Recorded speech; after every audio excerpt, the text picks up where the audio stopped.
Anyway, ang topic ko natin ngayon dito po sa ating palatuntunan restructuring o GSIS Restructuring Program for Service Loans o RPSL. Sa mga nanonood at mga nakikinig ngayon, sa mga dating miyembro po ng GSIS na umalis sa gobyerno pero may naiwang utang sa GSIS, huwag po kayong kukurap, ha. Ano ba ang RPSL, PGM? Ang RPSL partner o Restructuring Program for Service Loans ay isang condonation and restructuring program para sa mga inactive members o ang mga dating membro na umalis na sa serbisyo na may naiwang utang sa GSIS.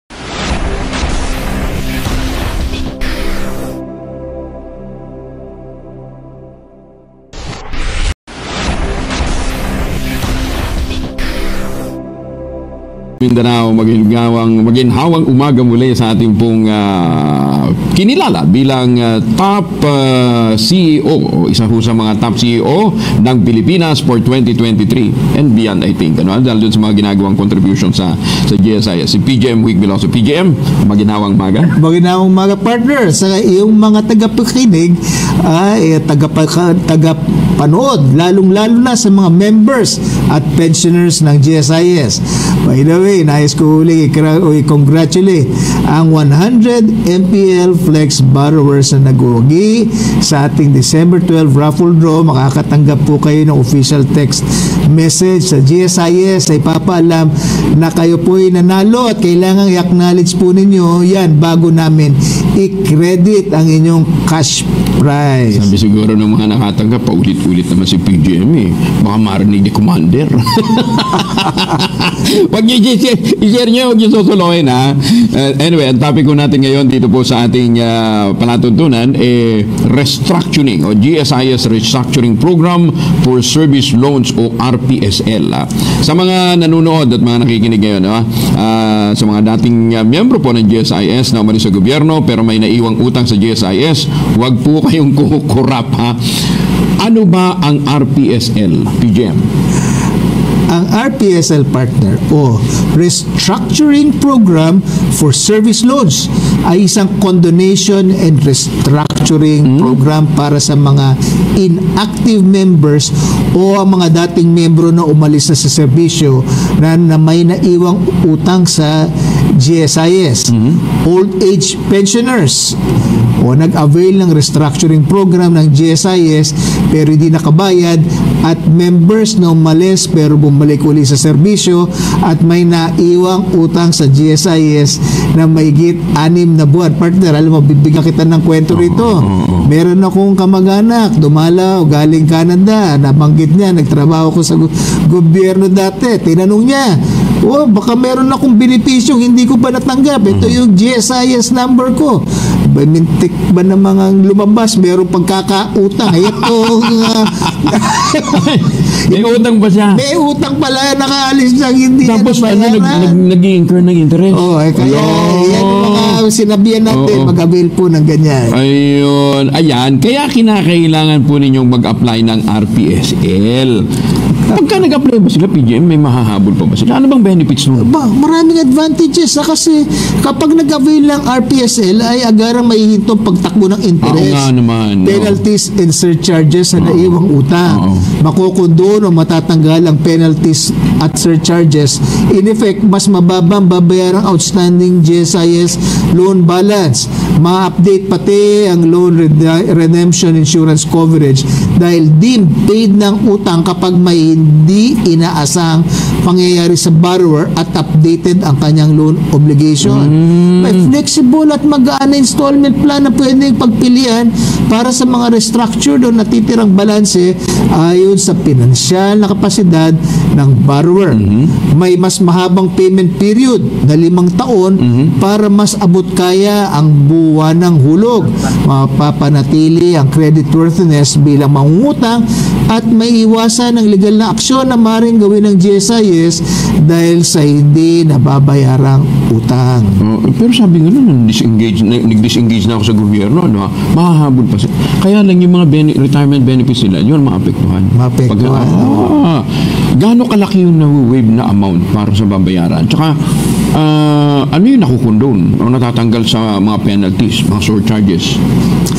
Alam mo, partner, para sa inactive members at old age pensioners, makukundo ng penalties and surcharges nila mula sa petsa ng kanilang pag-alis sa gobyerno hanggang petsa ng pag-avail ng RPSL.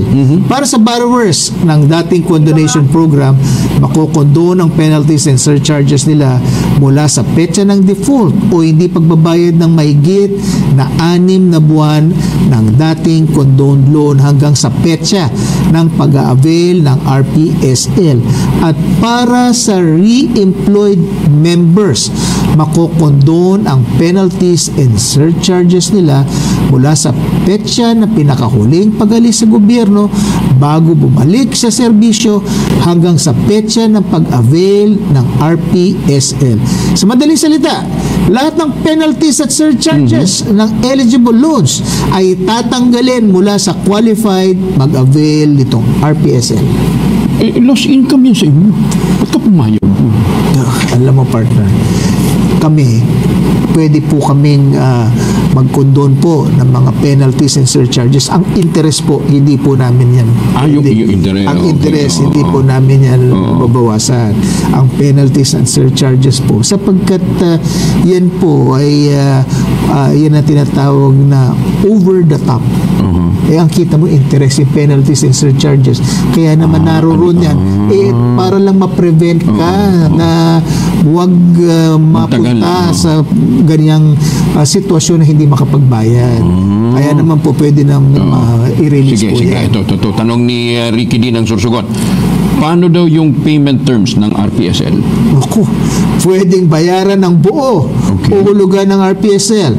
Para sa naisulugan, ang matitirang loan. Pagkatapos makundo ng penalties at surcharges, pwedeng magbayad ng 10%, 25%, 50% at 75% down payment. Para sa old age pensioners, ibabawas ang kanilang monthly amortization mula sa kanilang buwan ng pensyon hanggang mabayaran ng RPSL. Ang natitirang pension ay hindi dapat mas mababa sa 25% ng BMP pagkatapos makaltas ang RPSL amortization. Kaya dapat talaga sila apply ng RPSL. Kaya lang, paano nga yung iba? Hindi nga naman alam na meron po palang kaya po natin po pinapaalam sa lahat. Oo. Anyway, ito kay Raymond Sinan Tondo, Manila. Magkano ang interest ng RPSL? Depende sa down payment ba yan, PGM? Alam mo, partner, depende sa down payment ang natitirang balanse na magiging interest ng RPSL. Ito ay mula 3% to 6% per annum compounded annually. Kung ang down payment ay at least 10%, 6% ang interest. Okay. Kung at least 25% ang down payment, 5%, at kung at least 50% ang down payment, 4%, at kung at least 75%, 3% lang ang interest. Lubos na mababa ang ating interest rate ng RPSL kumpara sa dating restructuring program kung saan nasa 10% per annum compounded annually ang interest. Yun. Oo, kaya pala samantalahin yung pagkakataon kaysa naman panghabang buhay kayo nakabaon. Pero partner, sinusulatan ng mga eligible sa RPSL. Okay? Pinadadalan po natin kung sino po. Ayan. Mahaba ba yung payment period, partner? Ito naman tanong mula kay Remo D. Pwedeng hulugan ng borrower ang structured balance sa loob ng 1 hanggang 5 taon. Kung may sobrang pera ka o kumita ka at gusto mo nang matapos ang pagbabayad, pwede itong i-preterminate. Walang fees na sisingilin mula sa borrower. Bayad na nga diba? Ito ba? Mula naman sa Facebook page ng DCRH, pensioner po ako. Pwede ba akong mag-RPSL kung wala nang matitira sa pension ko pag binayaran niya ang amortization? Galing ho yan kay Jeremiah N. Nako, Mr. Jeremiah N. We regret na hindi po pwede dahil ang patakaran ay hindi dapat mas mababa sa 25% ang matitira sa pension ng pensioner. Pagkatapos makaltas ang RPSL monthly amortization. At least sinisiguro nyo pang may matitira sa kanya, diba? Ito pa. Ano daw po yung application requirement nito, PGM? Ang RPSL application ay may sumusunod na requirements. At meron po tayong application form. So, i-fill up nyo yan ng kumpleto. Pirmado po ninyo ng representative po o kinatawan. Malinaw ng photocopy o scan copy ng GSIS e-card, fill ID, valid passport o kahit anong dalawang government-issued IDs o documents na may petsa ng kapanganakan at pirma ng borrower. Notaryadong special power of attorney kung may representative at updated na mobile number at email address para makakatanggap ng notifications ukol sa RPSL. Kaya po yung mga papalit-palit po ng telepono, nahihirapan po kami dyan. Sigurado nyo lang po, wag na kayo nagtatago kung kangi-kangino. Hindi, tsaka ito nga, tulong nga para sa inyo para masettle yung problema eh. Ayan, paano daw mag-apply ng RPSL through a representative? Pinatatanong ni Jay Morales ng Quezon City. Aba, Mr. J. Romales, magsumiti po kayo ng notaryadong special power of attorney na itinatalaga ang representative ng ninyo o ng borrower na pumirma ng RPSL application, restructuring agreement at mga kaugnay nitong dokumento sa ngalan ng borrower. Para sa ibang RPSL transaction o requirement, sapat na ang authorization letter. Dan, marami ba yung mga yung mga ganitong kinakailangang mag-apply? Marami rin, partner. More or less, mga magkano? Meron din pong... Kasi kung 98% ang efficiency ng collection, so ibig sabihin mga 2% lang to. 2%. Imagine mo, partner, 2% of 2.55 million. Ito ba, wala naman kay Melanie Ara, paano kung namatay ako nang hindi po ko pa natatapos ang pagbabayad sa RPSL? Ito, forward-looking. Pagka nadedo daw siya. Kung sakaling pumanaw ang RPSL availee, assume fully paid ang kanyang loan kung updated ang payment niya. Ayun. Walang age limit to? Kung pwede mag-apply ng RPSL? Wala po. Kahit matagal na siya nagretiro? Opo. Yan. Dapat talaga, mag-apply na ho kayo at magbayad naman ho kayo ng tama para makakuha ho ng lahat ng mga benefits. Ito po naman, mula kay EJB, saan daw po ipapile ang RPSL?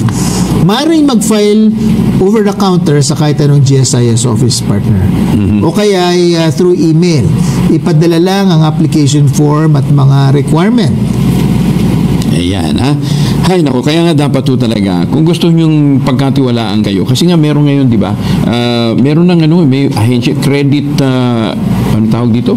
Credit Standing Corporation o Credit Investment Corporation ba? CIC? Credit Information yun. Natatrack na kung sino ho yung may mga utang, kahit na ho yung utang ho ninyo sa mga, sa mga telco at saka sa, natatrack na ho yan. Importante may utang, pero mas importante nagbabayad. Sabi ko nung aking kaibigan, sabi niya, tagal-tagal ko nagtatrabaho sa gobyerno, ngayon ko lang nalalaman yung mga impormasyon na yan. Kasi naman, ngayon lang din ho, ito ipinararating ho sa inyo at ini-elaborate, Kaya magbayad na kayo ng utang, ha? Ito, tanong naman ni Roy B. Saan pwedeng magbayad ng amortization ng RPSL? PGM. Partner, meron tayong 5 payment channels. Pwede magbayad sa alinmang GSIS branch office ng cash o manager's check. Alinmang accredited external payment service providers ng GSIS tulad ng Bayad or M. Luwilier at USSC. Approved online facilities tulad ng apps ng Land Bank of the Philippines at Union Bank of the Philippines. O kaya sa pamamagitan ng pagkaltas sa sweldo ng miyembro o kaya sa pamamagitan ng pagkaltas sa pensyon ng retiree. Yun. Yung mga impormasyon na yun, usually nanggagaling din sa AAO. Nanggagaling po yan. Napakaganda. Kaya dapat talaga pinipiaran nyo yung mga AAO nyo, ha? Ito pa, mula naman kay Tina A, may housing loan ako. Pwede bang i-apply ng condonation sa RPSL? Naku, partner. Housing. Ang housing loan po, hindi kasama sa RPSL. Okay. Pwede po kayo mag-avail ng Housing Account Restructuring and Condonation Program. Hanggang 2025 pa po ito. Iba naman yun, ibang proseso yun. Iba yun, partner. Ano yung mga loan na pwedeng i-restructure sa RPSL? Partner, pwedeng i-restructure sa RPSL ang mga sumusunod na loan. Okay. Salary loan, enhanced salary loan, restructured salary loan, emergency loan assistance, summer 1-month salary loan, members cash advance. Partner, napapangiti ka. E-card plus cash advance, consolidated loan. Tingnan mo, meron pa enhanced consolidated loan, emergency loan, home emergency loan, program o help, study now, pay later, fly PAL. Alam po ninyo, pag-aari ng GSIS po dati yung PAL. Okay? Fly PAL, pay later yan. O educational assistance loan, stock purchase loan, policy loan, optional policy loan, GSIS financial assistance loan o yung dati pong GPAL, PRRD. PRRD ba? Meron. Multi-purpose loan, computer loan. Ay, susmi. Kaya pala talaga kinakailangan mo yung iyo. sa dami niyan, di ba? Kaya kinonsolidate natin po yan sa MPL Flex. So ngayon, MPL Flex na lang. Yan. Lahat ng mga yan, ano natin, tapos yun, okay. So dapat MPL Flex na lang. MPL Flex. So yung mga unang utang nila, sa under, pwede na lang ipasok sa MPL Flex. Pwede kung hindi pa nabayaran, ayan po, lalagay po natin dyan lahat. Okay. O, 6% na lang interest po ninyo. Up to 15 years to pay. Up to 5 million. Para po, hindi na ko kayo, ang hirap po, balance lahat ito. Sa dami nung listahan ng mga inabil nilang loan, baka kahit na yung iba siguro, huwag na muna bayaran. Kahit yung computer, mahihirapan sa pagbabalanse nitong dami nito. Pero wala naman siguro yung empleyado ng gobyerno na nag-avail ng lahat ng loan na yun. Partner. Once available yung mga yan. Ganun. At ikaw ay merong kang balancing, pwede ka makautang. Abay, kung nangangailangan po ng pera, isipin mo, na may fly now, pay later. Sabagay. Gusto mo ng ano. You study now, pay later. Or stock purchase. May computer loan pa. May computer loan pa. Ano, di ba dapat ang computer pinoprovide ng agency? Nung unang panahon, partner, yung computer, para napakalaking investment yan. Personal ito. Personal na nagagamit. Nung nauso pong teknolohiya, yung computer po, isang importante investment ng mga pamilya. Buti na lang pala, wala kayong iPhone loan ngayon. Baka ang daming mag-apply taon-taon na. Okay, partner, yung telepono na yan, sinabi ko sa team namin, pag-aralan nyo nga. Dapat mabigyan po natin sapagkat ito pong atin pong COA Commissioner, si Liel Cordoba, galing po yan sa National Telecoms Commission. Alam po ba yung sabi niya sa akin? Marami mga telepono ngayon na mura. Akala mo mahina ang teknolohiya. Mura pero magandang teknolohiya. Sabi niya, pag-aralan mo, baka pwede mong maibigay na benepisyo sa mga miyembro ng GSIS. May sabi ko sa team ko, dapat maramdaman ng miyembro ng GSIS na meron silang pakinabang sa atin. Kung makuha natin ng mura yan, dyan mo na ikabit lahat. Hindi, tsaka mag-ano kayo, mag-G-tax na, di ba? Yes. So, pagsali mo ng gobyerno, eto na, nandito na lahat. Okay.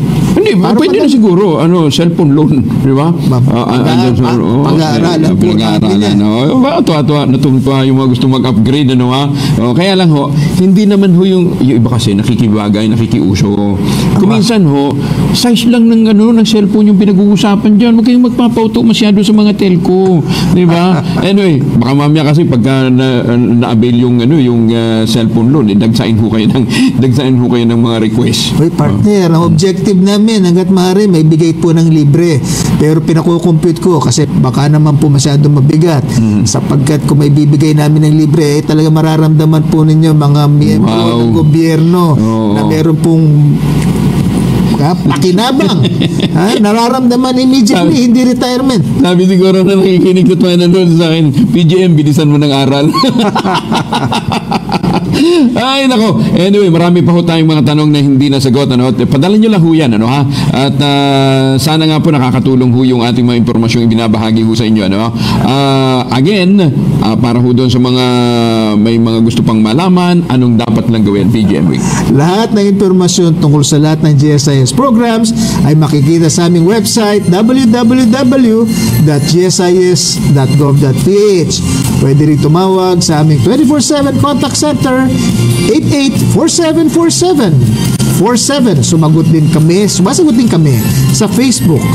GSIS.ph ang aming account name. Pwede ding magtanong sa email gsiskares@gsis.gov.ph o sa pinakamalapit na GSIS branch. Ayan, Again, abangan ho ninyo, baka mapabilis yung pag-aaral tungkol ho sa inyong libreng cellphone na depende ho sa mga siguro sa standing mo, na miyembro ng GSIS. Muli, maginhawang umaga at magkita-kita tayong muli sa susunod na episode ng GSIS Ginhawa for All. Kung meron man kayong mga komento tungkol sa mga isyong ito, maaari kayong magbigay ng mga reaksyon sa comment section na makikita sa ibaba ng bidyong ito.